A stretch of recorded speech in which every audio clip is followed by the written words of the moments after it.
Railway police को मिली बड़ी कामयाबी। मात्र 36 घंटों के अंदर रेलवे ठेकेदार के हत्यारों की गिरफ्तारी की।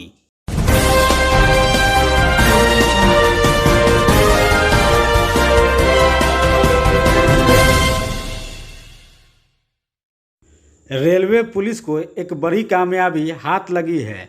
रेल पुलिस ने सीतामढ़ी रेलवे स्टेशन पर रेलवे कैंटीन के ठेकेदार के हत्यारों को 36 घंटे के भीतर गिरफ्तार कर लिया है। बता दें कि बुधवार की सुबह रेलवे कैंटीन के 80 वर्षीय ठेकेदार अरुण कुमार की हत्या अज्ञात अपराध कर्मियों के द्वारा कर दी गई थी। हत्या के बाद अपराधी उनका मोबाइल लेकर भाग गए थे। मामले की जानकारी आज रेलवे के वरीय पुलिस अधीक्षक अशोक कुमार प्रसाद ने देते हुए बताया कि मामला संज्ञान में आते ही पुलिस उपाधीक्षक सह समस्तीपुर रेल अनुमंडल के नेतृत्व में एक टीम का गठन किया गया। टीम ने सफलतापूर्वक कार्य करते हुए 36 घंटों के अंदर घटना में शामिल 3 अपराध कर्मियों की गिरफ्तारी एक साथ करते हुए कांड में प्रयुक्त चाकू, मृतक का कपड़ा, पहनकर भागने वाले अपराध कर्मी द्वारा फेंका गया कपड़ा, मृतक का मोबाइल तथा कुल 7,000 रुपया भी बरामद कर लिया है। अनुसंधान एवं पूछताछ के क्रम में ज्ञात हुआ कि उक्त घटना मृतक अरुण कुमार के कैंटीन की देखभाल करने वाली महिला सूर्यकला देवी द्वारा पकड़ाए दोनों अपराध कर्मियों को यह प्रलोभन देकर बुलाया गया था कि मालिक अरुण कुमार के कमरे में काफ़ी पैसा रखा हुआ है, यदि उसकी हत्या कर दोगे तो सारा पैसा हम लोग आपस में बांट लेंगे। साथ ही अपराध कर्मी गुड्डू कुमार, जो सीतामढ़ी रेलवे स्टेशन पर चाय पानी का ट्रॉली चलाते हैं, को मृतक अरुण कुमार ने काम से हटा दिया था। इस द्वेष में अपराध कर्मी गुड्डू कुमार ने अन्य अभियुक्तों के साथ मिलकर घटना को अंजाम दिया था।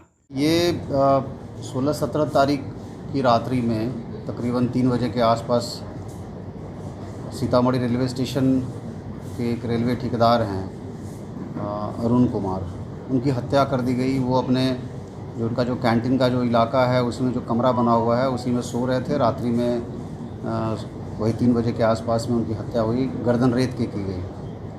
और जैसे ही सूचना मिली, हमारे वहाँ पे जो प्लेटफॉर्म पे जो गश्ती वाली जो पार्टी थी वो सब गई और फिर थाना की पुलिस गई और फिर यहाँ से भी हम लोगों ने एक स्पेशल टीम का गठन किया और वो टीम जाके फिर उसी समय मौके वारदात पे जाके कैंप करके 36 घंटे के अंदर तकरीबन अभियुक्तों की पहचान करते हुए उनकी गिरफ्तारी भी सुनिश्चित की गई।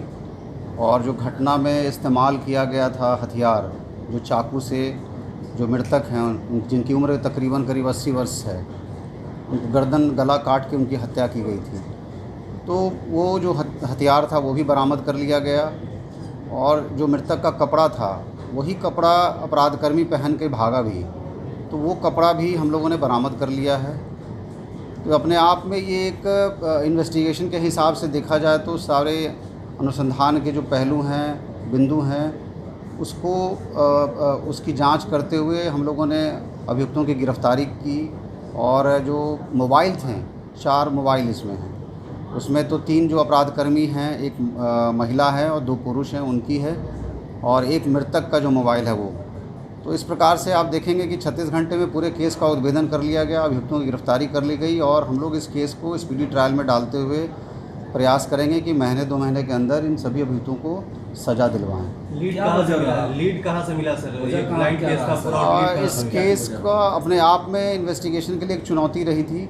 हम लोगों ने जब घटनास्थल का जो निरीक्षण किया गया तो उस निरीक्षण के क्रम में ज्ञात हुआ कि जो महिला वहाँ रहती हैं एक अंदर में, उनकी गतिविधि हम लोगों को शक हुई।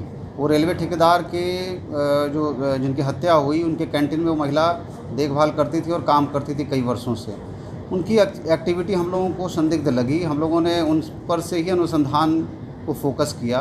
फिर सीसीटीवी को देखा और सीसीटीवी से हम लोगों को कुछ अहम सुराग मिले, भागने की साक्ष्य मिले और उसके अलावा घुसने के तरीके दिखे। चेहरे तो नहीं दिख रहे थे। उसके अलावा जो बाकी वैज्ञानिक अनुसंधान के पहलू होते हैं, जो घटनास्थल से जो हम लोगों ने मोबाइल के संबंध में जो जानकारी ली, उन सब को एक तरीके से अनुसंधान में देखा गया और तब हम लोगों ने इसका उद्भेदन किया। कितने सीसीटीवी सर फुटेज देखे गए? कितने जगहों पर? वहाँ पे प्लेटफॉर्म पे जितने सारे लगे हुए हैं, 5-6 तकरीबन सीसीटीवी हैं, अलग अलग डायरेक्शन से उसको देखा गया और उससे जो सुराग मिली उसके आधार पे हम लोगों ने और इसमें जो एफएसएल की टीम भी हमारी गई थी घटना के तुरंत बाद, और डॉग स्क्वाड भी गया था। उनके जो घटनास्थल से जो भागने का दिशा था वो भी एक हम लोगों को एक लीड के रूप में मिला कि हाँ अपराधी इस दिशा में भागे हैं। तो जब हम लोगों ने आगे अनुसंधान बढ़ाया तो वो चीज़ें बहुत काम आई कि अनुसंधान अपराधी इस दिशा में भागे हैं, और हमारा जो टेक्निकल टीम की तरफ से जो इनपुट्स आए वो भी यही बता रहे थे कि लोग उधर ही भागे हैं। सर क्या रहा था घटना का कारण, क्यों हत्या किया गई? ये बेसिकली जो रेलवे ठेकेदार थे इनका वहाँ पे अपना ट्रॉली भी चलता था, जो प्लेटफॉर्म पे आप देखते होंगे सरकारी जो टेंडर से मिलते हैं 6-7 ट्रॉली चलती थी, और उनका कैंटीन चलता था, तो इनका पर डे का कलेक्शन अच्छा खासा होता था। तो ये महिला के मन में एक लालच था, और ये जो लड़का एक गुड्डू कुमार इसमें जो गिरफ़्तार हुआ है ये भी वहाँ पे इनका चाय का ठेला लेके चलाता था। आप देखे होंगे कि उस लड़के का हाथ भी कटा हुआ है, चाकू से जो चलाया था वो उसी क्रम में जो रेजिस्टेंस हुई उसमें उसके चाकू लग गई और हाथ भी कट गई। तो ये इसके मन में लालच था, और वो जो महिला सूर्यकला देवी वहाँ पे कहाँ रहती थी उसके मन में भी लालच आया कि आज जो है पैसे कलेक्शन हुए, इसने खबर दी और ये 2 लड़के वहाँ पे आए, और रात्रि में ये लोगों ने सुनसान और ये खाली पाते हुए उसकी हत्या कर दी। कहाँ से सर इनकी गिरफ्तारी हुई? इनकी गिरफ़्तारी अलग अलग जगह से हुई है। जो गुड्डू कुमार हैं उनकी गिरफ़्तारी उनके घर से हुई है, और एक जो ये है मंतोष है उनकी भी गिरफ़्तारी अपने घर से हुई है, और जो महिला है उसमें तो हम लोगों ने वहीं स्टेशन से ही अपने ये थी, चूँकि उनके दिमाग में, महिला के दिमाग में, सूर्यकला देवी के दिमाग में था कि मतलब शायद वो पुलिस को चकमा देना चाहती थी, क्योंकि जो ब्लड स्टेन लगे हुए थे उसको भी लोगों ने पोंछ दिया था। तो हम लोगों ने जब एक एक चीज़ देखा तो उस कमरे में दिखा कि एक आध जगह ब्लड के स्टेन थे। जिस कमरे में हत्या हुई उसी से अटैच किया हुआ एक और कमरा है जिसमें ये महिला सोती थी, और एंट्री उसी रास्ते से होता था, उसी कमरे होके। उसमें 1-2 जगह हम लोगों को ब्लड के छींटे दिखे, तब समझ में आ रहा था कि अपराधी इधर से गया तो फिर बाकी खून कहाँ गया। तब जब हम लोगों ने पूछताछ महिला से शुरू की तो लीड्स मिलने शुरू हुए। सर ये पहले से कोई विवाद हुआ था? ऐसा कोई विवाद पहले से नहीं था, और ये एक तरीके से मन में इनके लालच आया कि भारी रकम है वहाँ पे, और इन लोगों ने अलमीरा तोड़ के प्रयास भी किया वहाँ निकालने का, क्योंकि अलमीरा जो लॉकर वहाँ रखा हुआ है वो खुल नहीं पाया, किसी वजह से फंस गया। और जो हमारी टीम भी गई तो उसको बहुत मुश्किल से चाहा कि खोले, लेकिन नहीं खुल पाया है। तो उसके अंदर शायद संभवतः पैसे रखे हुए हैं, जो हम लोग अब उसकी इन्वेस्टिगेशन में उसको लाएंगे। अरेस्ट हुए हैं उन लोगों का कुछ पहले भी इस तरह का उसको देखा जा रहा है, आपराधिक इतिहास है कि विभिन्न थानों से हम लोग कलेक्ट करेंगे।